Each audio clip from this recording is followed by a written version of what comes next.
گناہ سرزد ہوتا، غلطی سرزد ہوتی، فوراً پیارے پیغمبر علیہ السلام کی خدمت میں حاضر ہوتے، اللہ کے نبی علیہ السلام مجھ سے گناہ ہو گیا، میرے لیے اب کیا حکم؟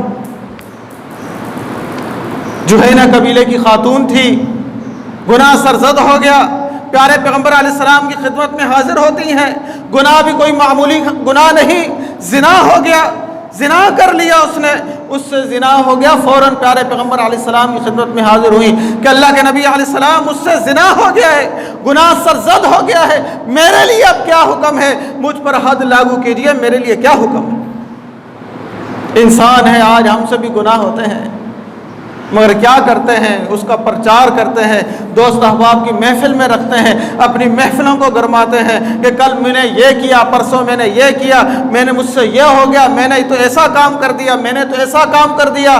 اللہ رب العالمین کے سامنے رجوع نہیں کرتے، اس کو پھیلاتے رہتے ہیں، دنیا والوں کے سامنے رکھتے ہیں، اس گناہ کو پردہ چاک کر کر کے پورا اس کے سامنے رکھتے ہیں۔ تو میرے قابل احترام بھائیو، اس کے بعد حالت اور کیفیت یہ ہوتی ہے، اس کو شیطان کی طرف سے ایسی شاباش ملتی ہے، پھر وہ گناہ کو گناہ نہیں سمجھتا، گناہ کو گناہ نہیں سمجھتا، پھر وہ گناہ کرتا چلا جاتا ہے، اسی گناہوں کے اندر وہ دنیا سے رخصت ہو جاتا ہے۔ خاتون ہیں، گناہ سرزد ہو گیا، نبی علیہ السلام کی زندگی کے اندر آپ علیہ السلام کی خدمت میں حاضر ہو جاتی ہیں، پتہ تھا، معلوم تھا کہ زنا ہو گیا ہے، پیارے پیغمبر علیہ السلام کی خدمت میں حاضر ہوں گی، نبی علیہ السلام حد لگا دیں گے، مجھ پر حد لاگو ہوگی اور مجھے سنسار کر دیا جائے گا، دنیا سے میں چلی جاؤں گی، سخت قسم کی سنسار ہوگا، آدھا زمین میں گاڑ کر پتھر مار مار کر دنیا سے اس کو بھیج دیا جائے گا۔ یہ اس گناہ کی سزا ہے جو شادی شدہ انسان زنا کرتا ہے۔ آدھا زمین میں گاڑ دیا، آدھا اوپر رکھا، پھر پتھر مارے جائیں گے، اس کو سنسار کر دیا جائے گا، رجم کر دیا جائے گا۔ کس وجہ سے؟ کہ اس شادی شدہ انسان تھا، اس نے زنا کیا۔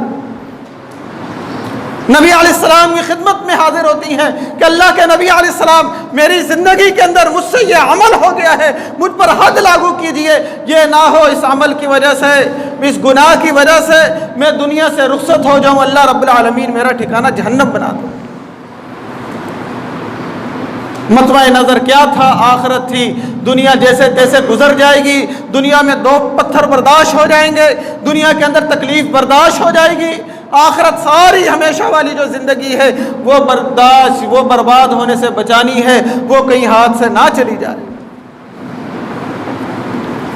نبی علیہ السلام نے فرمایا زنا تجھ سے ہوا ہے، جو تیرے حق پاس حمل ہے، تیرے پیٹ میں جو بچہ ہے، اس کا کیا قصور ہے؟ جب بچہ جن جائے پھر آنا، اس کے بعد تجھ پر حد لاگو کی جائے گی۔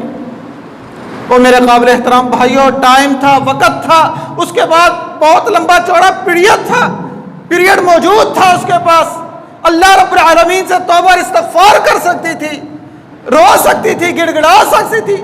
اللہ رب العالمین تو وہ خالق کائنات ہے، آنکھوں سے آنسو زمین پر بعد میں گرتا ہے، اور اللہ رب العالمین اس بندے کے سابقہ سارے گناہ پہلے معاف فرما دیتے۔ غفور الرحیم ذات ہے، 9 مہینے کا پیریڈ اس کے پاس موجود ہے، بچہ جن لیا، شیطان نے نہیں ورغلایا، اس کے چکر میں نہیں آئی کہ شیطان میرے پاس آ جائے کہ دل بہلا لے، کوئی بات نہیں، معافی مانگ لے، توبہ طائب ہو جا، کیوں اپنی زندگی مروانے کے چکر میں ہے، کن چکروں میں پڑ گئی ہے۔ نہیں، کسی کی نہیں سنی، صرف مطمع نظر ایک تھا کہ آخرت اچھی ہو جائے، مرنے کے بعد جنت الفردوس مل جائے، اللہ رب العالمین کا حساب و کتاب آسان ہو جائے، صرف ذہن کے اندر یہی بات سوار تھی۔ 9 مہینے بعد آئی، بچہ جل لیا، گود میں بچہ اٹھایا ہے، نبی علیہ السلام کی خدمت میں حاضر ہوتی ہیں کہ اللہ کے نبی علیہ السلام، یہ بچہ ہے، یہ بچے کی ماں ہے، بچے کو کسی کی کفالت میں دے دیجئے اور میرے اوپر حد لاگو کر دیجئے، یہ نہ ہو کہ اس حالت کے اندر میں دنیا سے رخصت ہو جاؤں، اللہ رب العالمین مجھ سے اس گناہ کے متعلق پوچھ لے اور میرے پاس جواب کچھ نہیں ہو۔ نبی علیہ السلام نے مجلس میں اعلان کیا کہ بچے کی کفالت کون کرے گا؟ صحابی رسول اٹھتے ہیں، بچے کی کفالت کو میں لیتے ہیں اور اس خاتون کو بھیج دیا جاتا ہے، آدھا زمین پہ دفن کر کے اس کو رجم کر دیا جاتا ہے۔ صحابہ اکرام رضوان اللہ علیہم مجمعین ایک مجلس میں بیٹھے تھے. پیارے پیغمبر علیہ السلام نے فرمایا ایسی پکی سچی توبہ کی ہے اس خاتون نے, ایسی پکی توبہ کی ہے, اس کی توبہ کی وجہ سے اگر مدینے کے 70 گناہگار بندے جو سخت ترین کے گناہگار ہوں, اس توبہ کی وجہ سے اللہ رب العالمین جنت کے اندر داخل کر دیں.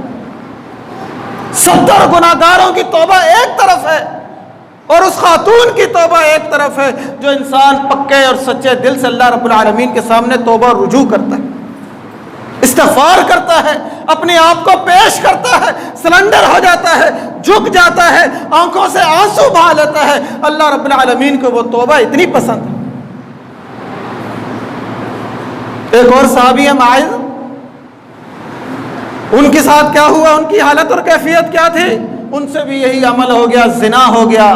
نبی علیہ السلام کو وہ توبہ اتنی پسند ہے. ایک اور صحابی ہے معاذ, ان کے ساتھ کیا ہوا, ان کی حالت اور کیفیت کیا تھی؟ ان سے بھی یہی عمل ہو گیا, زنا ہو گیا.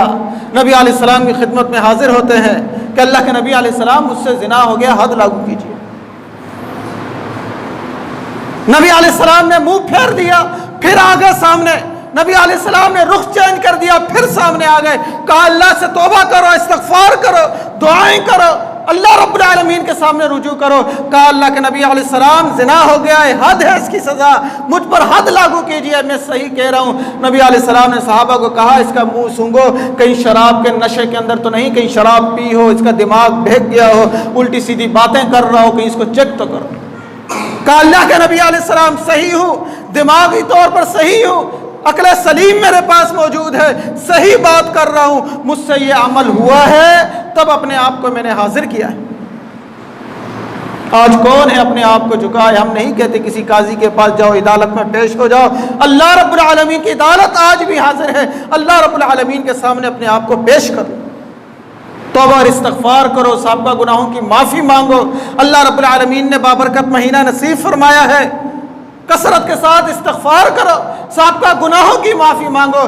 تاک راتیں اس جیسی نعمت اللہ رب العالمین نے ہمیں عطا کی ہے, جن راتوں میں اللہ رب العالمین اپنے گناہ گاروں کو معاف فرماتے ہیں.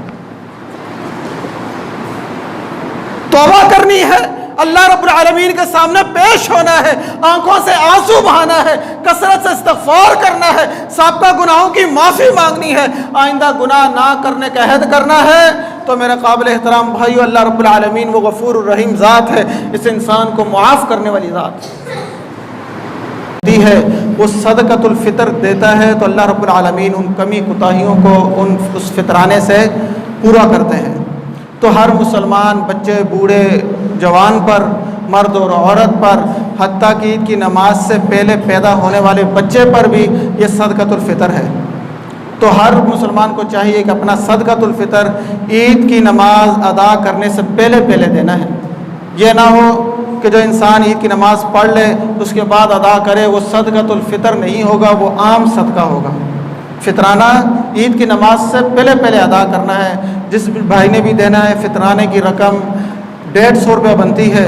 ہر بھائی اپنا فطرانہ جو اپنے عزیز اقارب کو دینا چاہے, قریبی رشتہ دار کو دینا چاہے, کسی جماعت کو دینا چاہے, جس کو بھی دینا چاہے, جہاں پر وہ خوش ہو وہ دینا چاہے, تو وہ اپنا صدقۃ الفطر عید کی نماز سے پہلے ٹائم سے ادا کرے.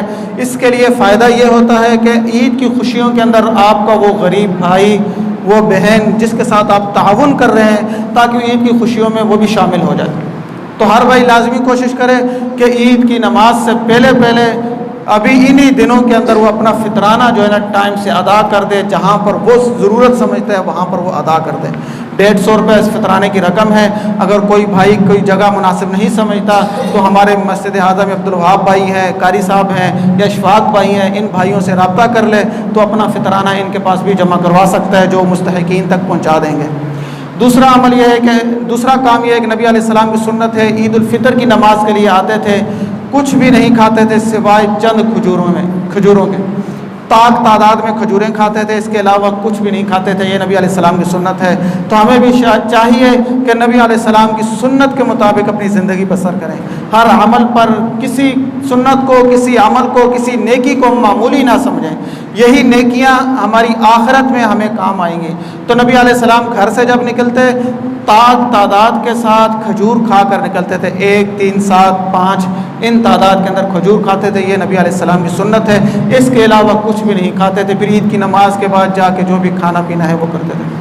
پھر تیسرا عمل نبی علیہ السلام کا یہ تھا کہ نبی علیہ السلام عید الفطر کی نماز کے لیے جب آتے راستہ چینج کر کے، جب واپس جاتے تو راستہ دوسرے راستے سے، یعنی کہ راستہ تبدیل کر کے آیا اور جایا کرتے تھے۔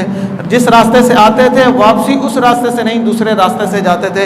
یہ بھی نبی علیہ السلام کا ایک عمل ہے اور سنت ہے، تاکہ راستے بھی ہر عمل پر انسان گھر سے نہا دھو کے غسل کر کے اچھے طریقے سے وضو کی حالت کے اندر نکلتا ہے تو ہر قدم پر اس انسان کو نیکیاں ملتی ہیں۔ یہ بھی نبی علیہ السلام کی حدیث میں آپ علیہ السلام ارشاد فرماتے ہیں کہ جو بندہ گھر سے اچھے طریقے سے وضو کر کے مسجد کے لیے نکلتا ہے تو اس کے ہر قدم پر اللہ رب العالمین اس انسان کو نیکیاں عطا فرماتے ہیں۔ اور کئی علماء تو یہ کہتے ہیں کہ جس انسان کا گھر مسجد سے دور ہے اس کو تو خوش ہو جانا چاہیے کہ اللہ رب العالمین نے اس کے لیے پیکج رکھ دیا ہے۔ آج ہم پریشان ہوتے ہیں، گھر مسجد کے قریب ہو، ساتھ دیوار جڑی ہو، مسجد کے بالکل ساتھ ہو، نہیں۔ نبی علیہ السلام کے دور کے اندر مدینے کے اندر کچھ گھر مسجد نبوی کے ساتھ خالی ہو گئے، تو ایک گروپ آیا صحابہ کرام رضوان اللہ علیہ مجمعین کو جو دور رہتے تھے، کہا اللہ کے نبی علیہ السلام یہ یہودیوں کے کچھ گھر خالی ہیں، آپ ہمیں اجازت دیں تو ہم ان گھروں میں آ جائیں۔ تو نبی علیہ السلام نے فرمایا نہیں، تم یہ نہیں چاہتے کہ تم اپنے گھروں سے وضو کی حالت میں نکلو اور ہر قدم پر ہر عمل پر تمہیں اللہ رب العالمین نیکیاں عطا فرمائیں؟ تو یہ ایک عمل ہے کہ آپ انسان گھر سے وضو کی حالت میں نکلے، نماز کی تیاری کے لیے نکلتا ہے تو اللہ رب العالمین ہر قدم پر اس کو نیکیاں عطا فرماتے ہیں۔ پھر اس کے بعد اگلا اعلان یہ ہے کہ عید الفطر کی نماز اسی مسجد کے باہر انشاءاللہ مین روڈ پر 7 بجے ادا کی جائے گی۔ تمام ساتھی ضرور ٹائم کی اور وقت کی پابندی کے ساتھ عید الفطر کے لیے ضرور تشریف لے کر آئیں، کسی کی نماز رہے نہ۔ اور حتیٰ کہ نبی علیہ السلام کے دور کے اندر صحابہ کرام رضوان اللہ علیہ مجمعین اور نبی علیہ السلام اعلان کرتے تھے کہ اپنی خواتین کو بھی عیدگاہ کی طرف ساتھ لے کر آئیں، حتیٰ کہ ان خواتین کو جن کو نماز نہیں پڑھنی ہوتی ان کے لیے بھی حکم صادر کرتے تھے کہ وہ بھی عیدگاہ کی طرف آئیں اور آ کر سائڈ پہ بیٹھ جائیں تاکہ مسلمانوں کی دعا میں وہ شریک ہو جائیں۔ تو تمام ساتھیوں سے گزارش ہے خود بھی تشریف لے کر آئیں اور اپنی خواتین کو، اپنے بچوں کو، سب کو عیدگاہ کی طرف لے کر آئیں۔ عید الفطر کی نماز کے لیے ٹائم کے ساتھ آئیں تاکہ وقت کے اور ٹائم کے ساتھ عید الفطر کی نماز ادا کی جائے۔ اللہم اغفر لنا وللمؤمنین والمؤمنات والمسلمین والمسلمات الاحیاء منهم والاموات، اللہم اغفر لهم وارحمهم انک انت الغفور الرحیم۔